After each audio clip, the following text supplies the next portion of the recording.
Bonjour.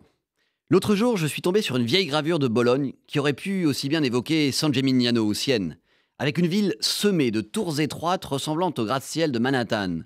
J'ai souvenir d'avoir gravi à pied la tour Asinelli, désormais presque seule dans le ciel bolognais. À l'époque, il y en avait davantage. À Paris, si les tours modernes sont pour la plupart reléguées en périphérie, il a bien existé un plan radical de Le Corbusier pour planter des hautes tours dans le Marais, à la manière de New York. J'ai vu New York, New York USA. J'ai vu New York, New York USA. J'ai jamais rien vu d'eau, j'ai jamais rien vu d'aussi haut. C'est haut, New York, New York USA. Heureusement, le Marais est désormais protégé par les lois Malraux. Mais contrairement aux idées reçues, comme en Italie, Paris et son centre historique regorgent déjà de tours et de points de vue aériens. C'est haut, Paris, France, sans lesquels on ne comprend pas tout à fait la ville. Car pour entendre Paris, il faut savoir s'élever. Ce sont d'abord ces véritables tours médiévales, souvent seuls vestiges de plus grands bâtiments, comme la tour Saint-Jacques et son ex-église Saint-Jacques de la Boucherie, ou la tour Jean sans peur, méconnue, et l'ex-hôtel des Ducs de Bourgogne. Bien sûr, il y a les tours jumelles de Notre-Dame, dont j'ai cru une nuit avec horreur et le président de la République qu'elles étaient perdues. Et toutes les tours et clochers d'église dont le point de vue semble inchangé depuis des siècles. Il y a même des tours plus récentes, comme celle de l'ancienne préfecture à Morlan, transformée récemment par l'architecte David Chipperfield, avec une œuvre en forme de miroir au sommet, par l'artiste Olafur Eliasson, baptisée The Seeing City, la ville qui voit.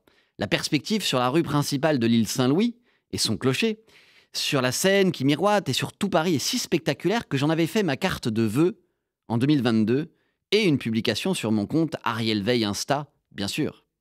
Ce plafond de verre en miroir, qui réfléchit le miroir de la Seine dans une mise en abîme infinie, fait évidemment songer à Walter Benjamin et à propos de Baudelaire. Paris est la ville des miroirs, l'asphalte lisse comme un miroir de ses chaussées, et surtout les terrasses vitrées devant chaque café. Plus loin, même les yeux des passants sont des miroirs voilés, et le ciel s'étend sur Paris, le grand lit de Seine, comme le miroir de cristal sur les lits bas dans les maisons de tolérance. Du haut de nos tours et clochers, 10 siècles nous contemplent. Lorsque je visite les nombreux chantiers d'église avec Karen Tayeb, je ne manque jamais une occasion de gravir les marches et d'aller contempler Paris depuis là-haut. J'en tire des clichés, avec un point de vue plongeant sur la ville, et j'ai parfois le vertige, non pas à cause de l'altitude, mais en songeant que ces sommets ont vu passer les siècles et les révolutions, des générations d'hommes et de femmes depuis longtemps disparus, dans une forme d'éternité minérale qui fascine. Je n'oublie pas les combats auxquels ces miradors ont pu assister et parfois participer, avec les snipers allemands à la libération de Paris, par exemple, d'où nous allons commémorer cet été les 80 ans, comme nous célébrons aujourd'hui même les 80 ans du débarquement. J'ai une pensée émue pour nos libérateurs. Alors que nous nous apprêtons également à accueillir les Jeux Olympiques et Paralympiques de Paris le mois prochain, le siècle qui le sépare des précédents en 1924 paraît peu de choses en comparaison de la longue histoire de Paris, mais on se prend à imaginer le Paris des Jeux de l'époque, qu'on pourra retrouver dans 2 belles expositions photos à la bibliothèque Fornet ou au mémorial de la Shoah, et bientôt à la mairie de Paris-Centre à l'occasion du Festival des cultures juives. La cérémonie d'ouverture des Jeux, on le sait, se déroulera sur la Seine, et j'imagine la vue incroyable qu'on en aura depuis le clocher de Saint-Gervais ou la tour Saint-Jacques. Je pourrais faire la liste des lieux élevés d'où j'ai contemplé et photographié Paris sans en quitter le centre.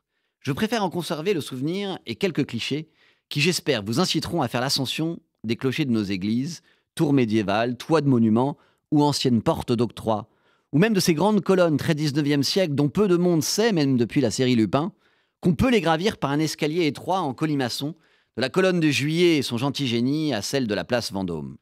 Bref, pour faire le tour de Paris, il faut faire les tours de Paris.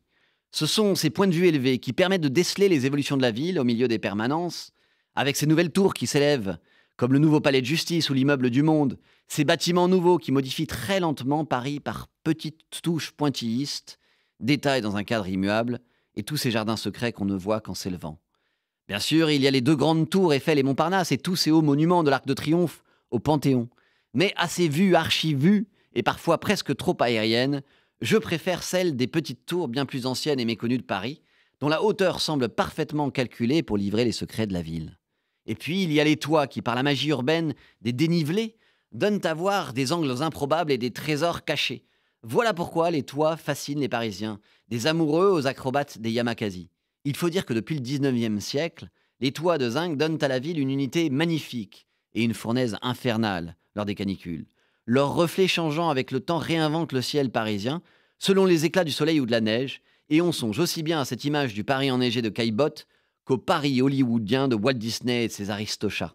Même dans les visions futuristes de la ville, comme celle que j'adore de Schuiten et Peters, dans Revoir Paris, qu'on peut retrouver en ce moment à l'Expo BD du Centre Pompidou, on reconnaît ces matériaux proprement parisiens sous les surélévations, peut-être préfiguratrices d'une ville qui se transforme lentement.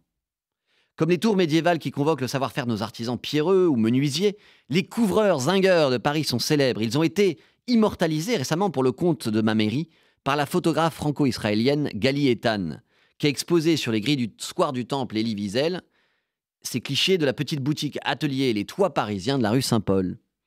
Hélas, il me faut à un moment redescendre de mes tours et parfois me replonger jusqu'au plus profond du sous-sol parisien, peut-être à explorer dans une prochaine chronique. À bientôt.